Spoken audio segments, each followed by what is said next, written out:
Good morning विद्यार्थी मित्रों।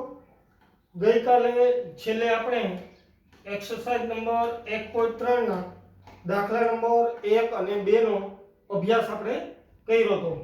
ત્યારબાદ ઉદાહરણ નંબર દાખલા નંબર 3 અને 4 આ બંને દાખલાઓ મેં તમને હોમવર્કમાં આપેલા હતા। તેમ છતાં આજે ફરીથી આપણે જોઈ લઈએ।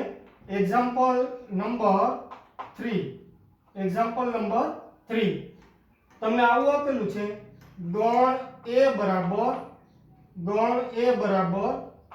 1 1 2 ગણમાં 3 4 અલ્પવિરામ 5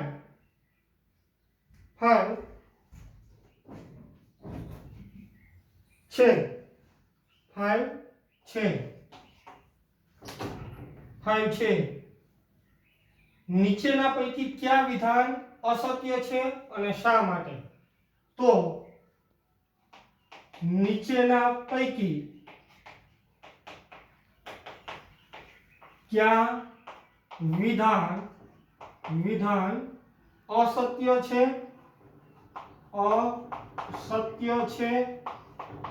શા માટે? कारण साथे आपवानुं छे। पहलू विधान छे गणमां 3 4 इज द सबसेट ऑफ ए। आवुं आपेलुं छे। आ विधान साचुं छे के खोटुं छे नक्की करो जी। तो के 3 અને 4 બંને ફક્ત ઘટકો 3 અને 4 એમાં છે? તો કે ના 3 અને 4 સાથેનો ગણ છે। શું છે? ગણ છે। तो 3 4 એનો ઉપગણ નહીં થાય પણ 3 4 આખે આખો ગણ એમાં આવેલો છે। તો આપેલ વિધાન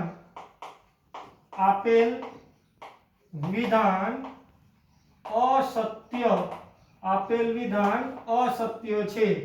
કારણ કે ગણમાં 3 4 belongs to a છે। પરંતુ 3 4 is the not subset of a છે। એનો ઉપગણ નથી, આખે આખો ઘટક તરીકે 3 4 આવેલો છે। તો આ વિધાન કેવું થશે? અસત્ય। ફરીથી બોલો, સમજાવું છું। 3 અને 4 જો અહીંયા બ્રેકેટ કર્યા વગર લખ્યા હોત તો આ વિધાન સત્ય થાત। તો ઈ 3 4 ઘટકો એમાં આવી જાય છે એટલે એનો ઉપગણ થાત। આ એનો ઉપગણ નથી પણ 3 4 સમૂળગો ગણ એની અંદર આવેલો છે। બીજું વિધાન 3 4 belongs to a। બીજું વિધાન આ સત્ય થશે। જુઓ 3 4 belongs to a આ જેવું લખ્યું છે એવું જ એમાં છે। તો જુઓ જી છે એવું, તો બંને બાજુ છગડીયા કૌંસ સાથે બંને ઘટકો સાથે એમાં છે। તો આપેલ વિધાન સત્ય છે। કારણ કે ગણ એ 3 4 ને સમાવે છે। આખે આખો ઘટક તરીકે જો અહીંયા 3 4 આવેલો છે તેથી આ વિધાન કેવું થશે? સત્ય। આગળ વધીએ। ત્રીજું ઉદાહરણ છે 3 4 is the subset of ત્રીજું આવી રીતે 3 4 is the subset of a। હવે આ વિધાન સત્ય થશે। શા માટે? જો આ વિધાન અસત્ય છે એમાં થોડો જ ફેરફાર કર્યો, બંને બાજુ છગડીયો કૌંસ એક વધાર્યો અને એનો ઉપગણ છે તો હવે આ સત્ય થશે। શા માટે? તો કે આ જેવો ઘટક છે એવો જ આની અંદર છે। તો કે હા છે। તો આપેલ વિધાન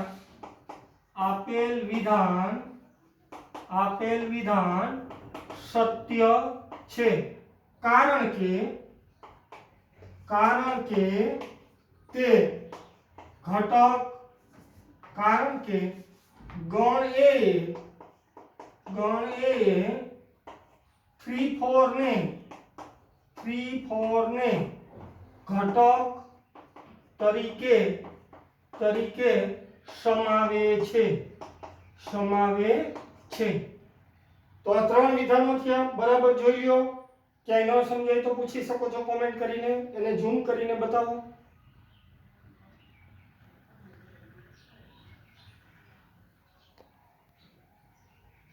બધું જ વચાઈ શકે તેવું છે ચાલો હવે આગળ વધીએ તો થઈ ગયું છે ને આગળ વધીએ તો હવે ચોથા ઉદાહરણ ઉપર આગળ વધીએ ત્રીજાનું ચોથો વિકલ્પ આવું તમને પૂછ્યું છે 1 belongs to a જો જે 1 એ માં આવેલો છે કે દેખાય છે 1 અહીંયા જેવો લખ્યો છે એવો જ છે એમાં તો કે હા તો અહીંયા લખાય આપેલ વિધાન સત્ય છે કારણ કે 1 એ ગણ એમાં આવેલો છે 1 ઈ ગણ એમાં આવેલો છે તેથી 1 belongs to a થાય ત્યારબાદ પાંચમું વિધાન છે આમાં થોડો ફેરફાર કર્યો છે 1 is the subset of a જોજી પહેલા તો 1 ઈ કોઈ ગણ નથી તેથી કોઈનો ઉપગણ ન હોઈ શકે આ ઘટક છે અહીંયા આમ છગડીયો કૌંસ કર્યો હોત ને તો વિધાન સાચું થઈ જાત તો અહીંયા લખાય આપેલ વિધાન અસત્ય છે કારણ કે 1 એ ગણ નથી તેથી કોઈ પણ ગણનો ઉપગણ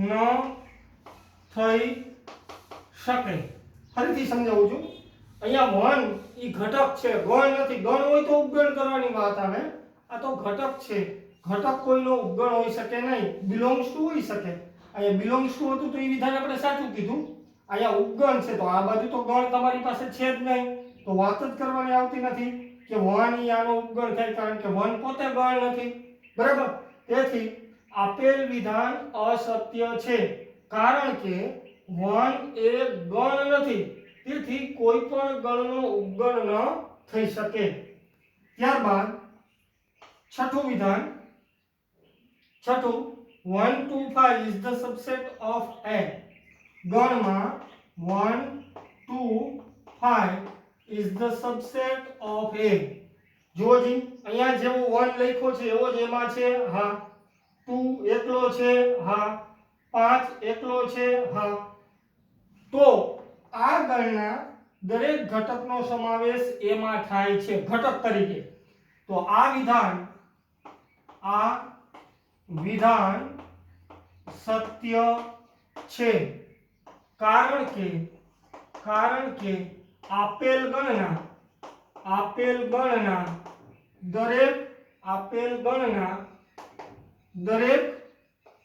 દરેક ઘટકનો ગણ એમાં સમાવેશ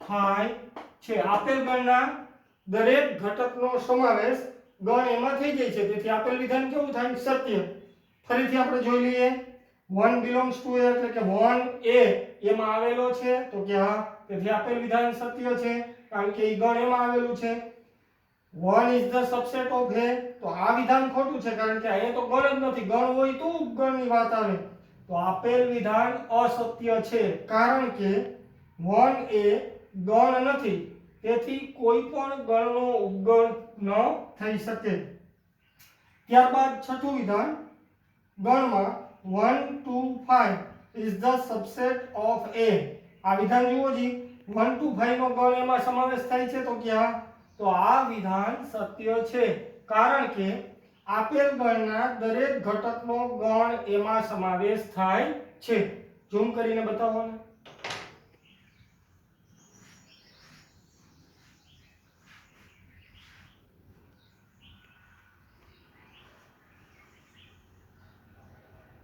રેડી ચાલો આગળ વધીએ ત્યારબાદ સાતમો વિકલ્પ ત્રીજા દાખલાનો સાતમો વિકલ્પ તમને આવું કહે છે 1 2 5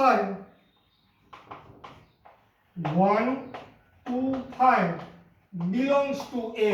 આનો અર્થ એવો થાય કે અહીંયા જેવું લખ્યું છે છગડીયા કૌંસ સાથે ઈ 1 2 5 એમાં છે, તો કે 1 2 5 તો છે પણ ત્રણેયનો ગણ ભેગો કરી નથી, ત્રણેય ઘટકો તરીકે છે. તો આપેલ વિધાન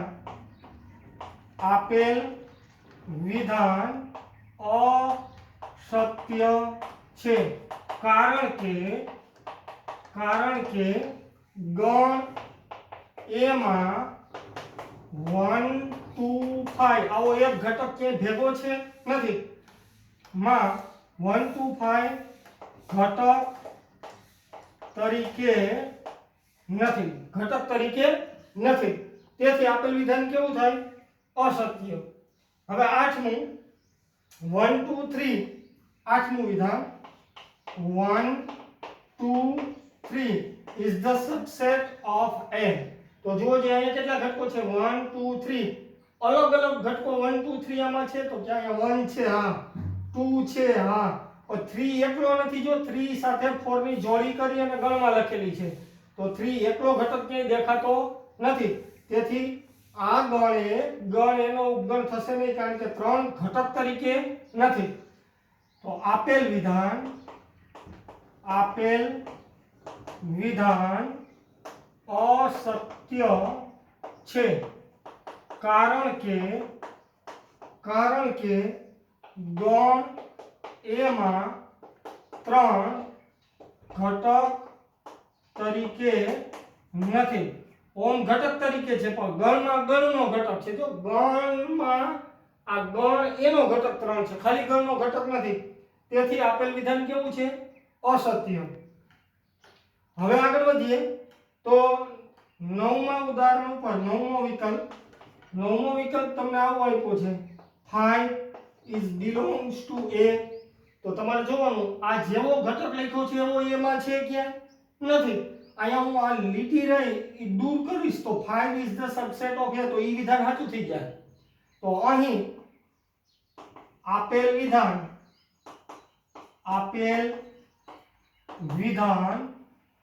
અસત્ય છે. અહીં આપેલ વિધાન અસત્ય છે, કારણ કે ઘટક 5 એ ગણ એમાં આવેલો નથી. જો બરાબર ધ્યાન આપજો, 5 એ એનો ઉપગણ થશે પણ એની અંદર નથી આવ્યો. જો કે આમાં 5 લખેલું છે તો કે ના, તો 5 એ આપેલ ગણનો ઘટક નથી, તેથી 5 belongs to A એ વિધાન કેવું થાય? અસત્ય. એને ઝૂમ કરીને બતાવો.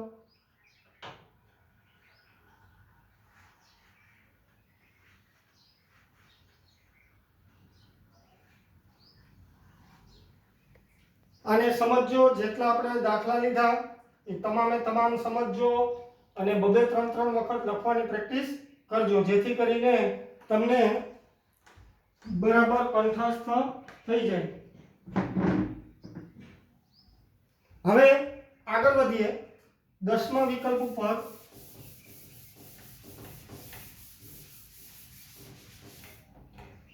વિકલ્પ 10 તમને આવું આપેલું છે 5 is the subset of A. 5 is the subset of A. તો આ વિધાન કેવું થશે? સાચું, કારણ કે ખાલી ગણ એ દરેક ગણનો ઉપગણ છે. તો આપેલ વિધાન સત્ય છે, કારણ કે 5 એ દરેક ગણનો ઉપગણ કહેવાય. કારણ કે 5 એ દરેક ગણનો ઉપગણ કહેવાય. આ કોને ખબર છે? ત્યારબાદ 11મું ઓપ્શન અને છેલ્લું 5 is the subset of A. તો જુઓ જી, આ જેવો ઘટક લખ્યો છે એવો ઘટક એમાં છે તો કે નથી. તો આપેલ વિધાન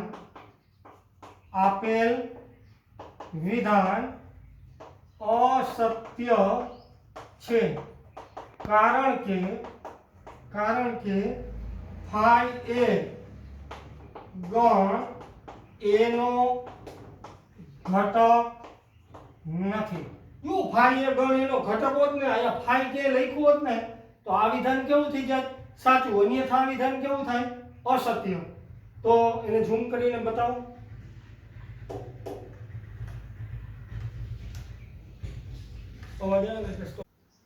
ચાલો, હવે દાખલા નંબર 4 ઉપર નીચે આપેલા ગણોના તમામ ઉપગણ લખો. એક્ઝામ્પલ નંબર 4, નીચે આપેલા ગણના તમામ ઉપગણો લખો.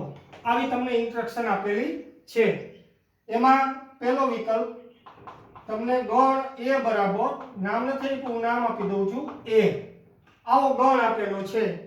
આ ગણના તમામ ઉપગણો લખવાના છે. તો આપણને પહેલા તો ઈ ખ્યાલ હોવો જોઈએ કે ખાલી ગણ એ તમામ ગણના ઉપગણ હોય, તો તેના ઉપગણો જો અહીંયા લખું છું, પહેલો કયો થશે? 5. પછી આમાં ઘટક એક જ છે એટલે પોતે એ જ થશે. તો આ બે જ ઉપગણ છે, એક ખાલી ગણ અને એક પોતે. હવે કોઈ વધારે છે નહીં. તો આપણે જૂની વ્યાખ્યા યાદ કરો જી. મેં તમને શીખવાડ્યું હતું કે જે કોઈ પણ ગણને ગણ પોતે અને ખાલી ગણ આ બે ઉપગણો તો હોય જ. આ બંને ઉપગણને અનુચિત ઉપગણો કહે છે. ઇમ્પ્રોપર સબસેટ યાદ કરો, અનુચિત ઉપગણો. આ સિવાય જો કોઈ વધારે ન હોત ને તો એને ઉચિત ઉપગણ કહેવાય. કેવા? ઉચિત ઉપગણ. તો આ બે જ ઉપગણ છે. અનુચિત આપણને એવું પૂછ્યું નથી, આપણે ખાલી ઉપગણ જ લખવાના છે. પણ છતાંય તમને વ્યાખ્યા યાદ કરાવું છું કે કોઈ પણ ગણને ગણ પોતે અને ખાલી ગણ આ બે ઉપગણો તો હોય જ. આ બંને ઉપગણોને અનુચિત ઉપગણો કહે છે. હવે બીજું આમ આપેલું છે ગણ એ બરાબર a b. તો તેના ઉપગણો પહેલા વેલો ખાલી ગણ થશે, પછી a થશે, પછી b થશે, પછી a b. યાદ કરો, ગણના ઉપગણો કેટલા થાય ઈ શોધવા માટેનું સૂત્ર 2 ની n ઘાત હતું. ગણમાં ઘટકોની સંખ્યા, અહીંયા ઘટકોની સંખ્યા કેટલી છે? 2. તો 2 ની 2 ઘાત એટલે 4. આ 4 ઉપગણો આવશે. રેડી? હવે ત્રીજું ઉદાહરણ છે ગણ એ બરાબર 1 2 3. આના તમામ આપણે ઉપગણો લખવાના છે. તો બરાબર યાદ કરો જી. તેના ઉપગણો પહેલા વેલો કોણ થશે? ખાલી ગણ, પછી 1, પછી 2, પછી 3, પછી 1 2, પછી 2 3, પછી 1 3, 1 3, પછી 1 2 અને 3. તો આ બધા જુઓ અહીંયા સમાવેશ થઈ જાય છે. આના દરેક ઘટક અહીંયા હોય એટલે આ બધા એના ઉપગણ લખ્યા છે. કેટલા ટોટલ ઉપગણો થયા? 1 2 3 4 5 6 7 અને 8. ઘટકો કેટલા હતા? 3. તો યાદ કરો 2 ની 3 ઘાત એટલે 8. 8 ઘટકો થયા એના ઉપગણો. બરાબર? તો આ રીતે એના ઉપગણો લખી શકાય. અને ઝૂમ કરીને બતાવી દો.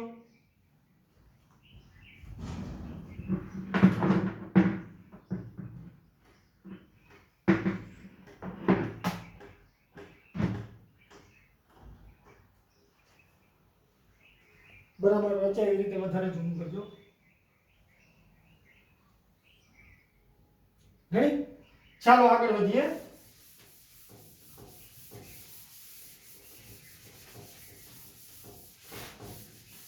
હવે દાખલા નંબર 5.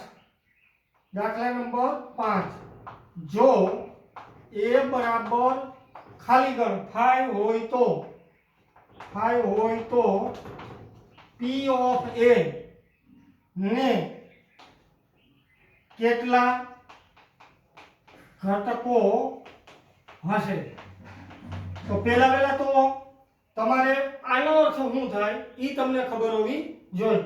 p ઓફ a એટલે પાવર સેટ ઓફ a, ગણ એનો ઘાત ગણ, એટલે કે ગણ એનો ઘાત ગણની વ્યાખ્યા આપણે ગયા લેક્ચરની અંદર શીખાતા કે કોઈ પણ ગણના તમામ ઉપગણો જેના ઘટકો હોય એવા ગણને ગણ એનો ઘાત ગણ કહેવાય.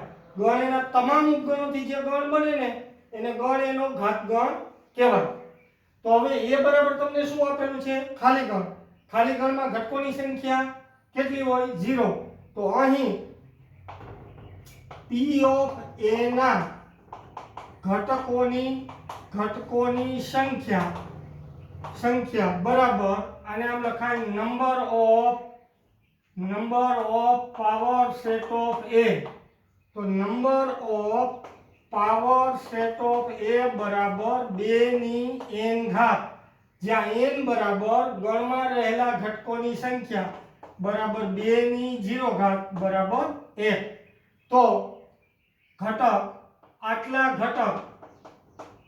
ઘટક p ઓફ a માં હશે. એક ઘટક હશે. કેટલો ઘટક હશે? 1. શા માટે? તો કે b ની 0 ઘાત એટલે કેટલા થાય? 1. અને ઓમે સિમ્પલ વસ્તુ છે કે ગણ a બરાબર તમને શું આપેલું છે? ખાલી ગણ. ખાલી ગણમાં એક પણ ઘટક ન હોય તો ખાલી ગણ પોતે પોતાનો ઉપગણ હોય એટલે એના ઘાત ગણમાં આવશે. બરાબર? તો આ તમારો દાખલો અહીંયા પૂરો થયો અને ઝૂમ કરીને બતાવું.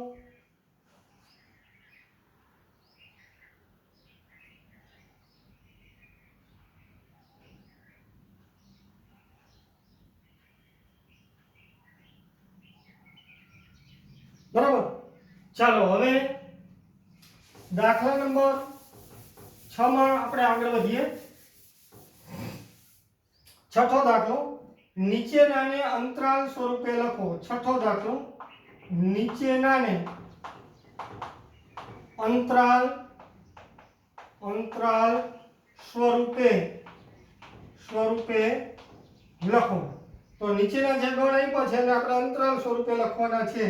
પહેલો વિકલ્પ આમ આપ્યો છે, x જ્યાં x belongs to r -4 less than x is less than or equal to 6. અંતરાલ સ્વરૂપ જોતા જજો. બરાબર? x લેવાનો કેમાંથી છે? ગણ r માંથી. -4 કરતા કેવો છે? મોટો. ઇક્વલ ટુ ની સાઈન નથી એટલે -4 કરતા કેવો છે? મોટો. અને 6 અને 6 કરતા કેવો છે? નાનો. તો -4 સિવાય અને 6 સહિત એટલે વિવૃત સવૃત અંતરાલ સંખ્યા રેખાનો કેટલો ભાગ થાય? જો આટલો. -4 અહીંયા 0 અહીંયા લખીએ 6. -4 લેવાના નથી, 6 લેવાના એટલે અહીંયા સવૃત અંતરાલ આવશે. અહીંયા કેવો આવશે? વિવૃત. આટલો કટકો થશે.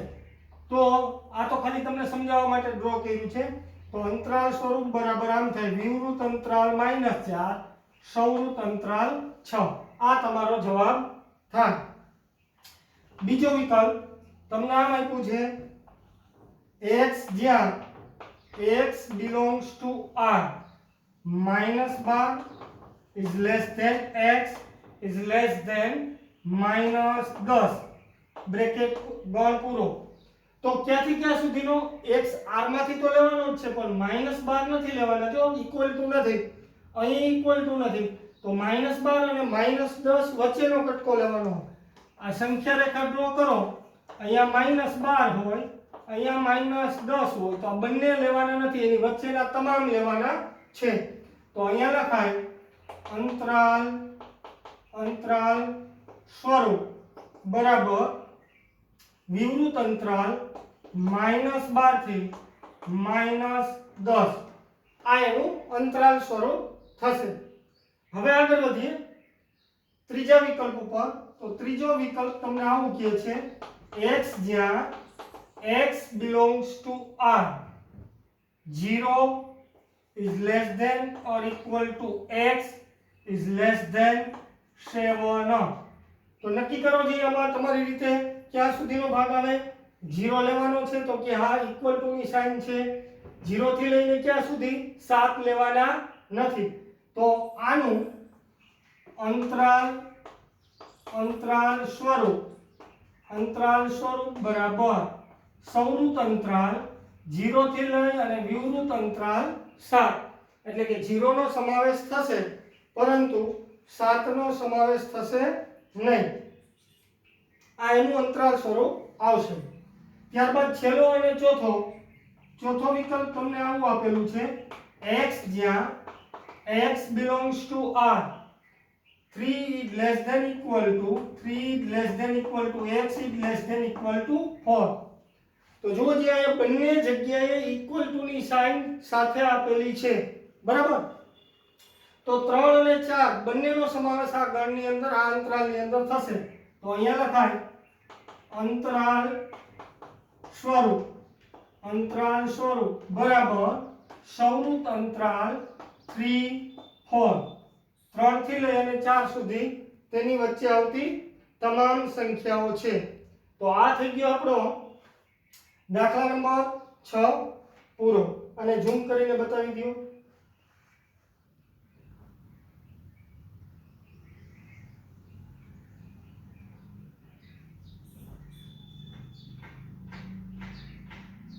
રેડી? ચાલો હવે આગળ વધીએ. તો નીચેનાને સાતમો દાખલો આથી ઉલટો છે. નીચેનાને ગુણધર્મની રીતે લખો. નીચેનાને ગુણધર્મની, હવે અંતરાલ આપ્યો છે, હવે ગુણધર્મની રીતે લખીએ. જુઓ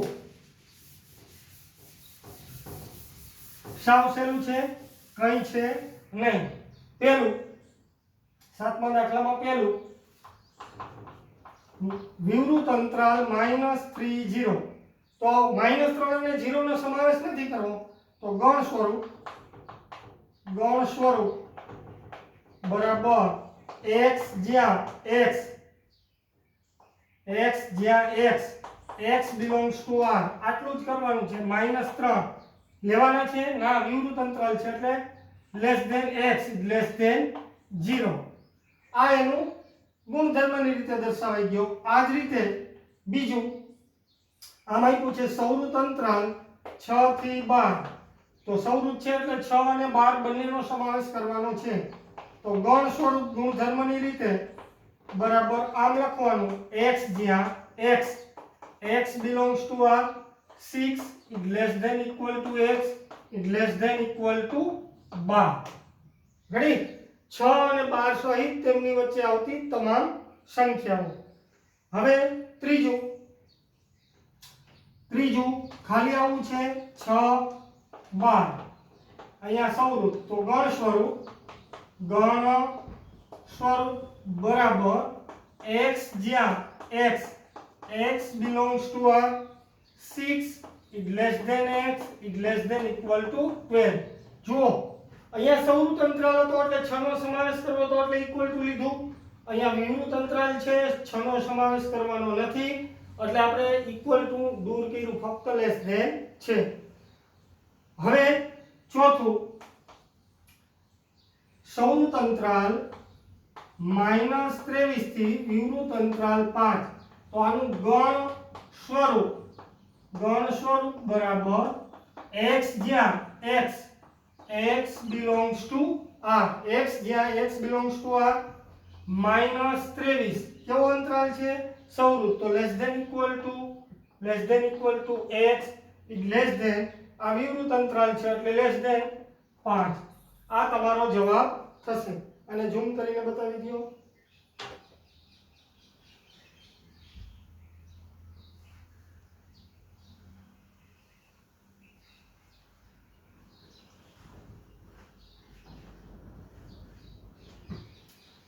હવે જુઓ, આજે આપણે દાખલા નંબર 8 સુધી કર્યા બરાબર છે, એટલે સોરી 7 સુધી કર્યા. 8 અને 9 બે દાખલા હવે આપણા બાકી રહે છે. તો આ બંને દાખલા હું તમને હોમવર્કમાં આપું છું, જાતે કરવાનો પ્રયત્ન કરજો. નહીં થાય તો આપણે આગળના લેક્ચરમાં એને સોલ્વ કરીશું. ત્યારબાદ આપણી થિયરીની અંદર નવો ટોપિક શરૂ થાય છે, વેન આકૃતિ. બહુ મજાનો ટોપિક છે અને એ આગળના લેક્ચરમાં આપણે શીખીશું. આજે આપણે અહીંયા સુધી રાખીશું. જ્યાં કંઈ પણ ન સમજાણું હોય તો કોમેન્ટ કરીને મને પૂછી શકો છો.